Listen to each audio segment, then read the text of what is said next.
Traders, FX Pip Collector here. Today is Tuesday, September 24th, and we're going to be analyzing the Aussie US dollar, starting on the monthly, working my way all the way down to the 1 hour time frame for the full top-down analysis. So on the Aussie dollar monthly time frame, I'm definitely still looking at this as a WXY. I think this is an ABC of wave Y that is forming right now. Most wave Ys do take out the high of wave W, and I think it probably is going to take out the high of wave 4 also. So let's take a look at it on the weekly time frame. On the weekly time frame, like I was just showing you, I think this is the A, I think this is the B, and I think we're already in the wave C. The wave C should form 5 waves, so that's why I'm calling this a 1, a 2, and I think this is a wave 3, and I think on this weekly time frame it should continue to make higher highs, higher lows in this wave 3. So going down to the daily time frame.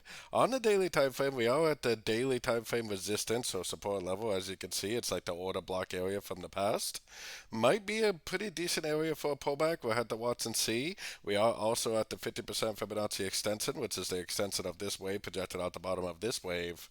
The trend is 100% still up, and I definitely am still primarily looking for longs. But just keep in mind that we are at a pretty good little support area, definitely.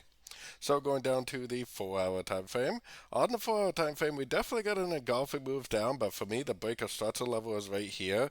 This is the breaker structure that would probably turn me into a seller. Until that happens, because I am not a scalper, I'm more of a swing trader.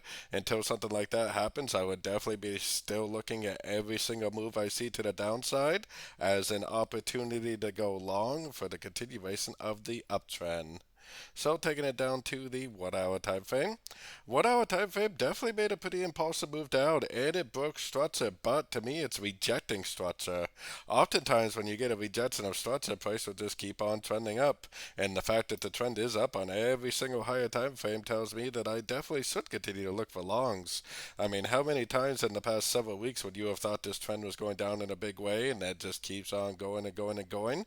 That is very, very common for a wave 3 on the weekly monthly time frames. And what I mean by that is you'll think that this is going to go down and make a big old pullback, but because it's a wave 3 on the longer time frames, it just makes a little pullback, breaks structure, grabs some liquidity, and then just keeps on trending up. I definitely think that it's going to be worth your time to mainly focus on looking for longs at the end of pullbacks. Every single chance you get, look for a long opportunity. So don't forget to join my free Discord group, which is linked down here in the corner. And as always, thank you and happy trading.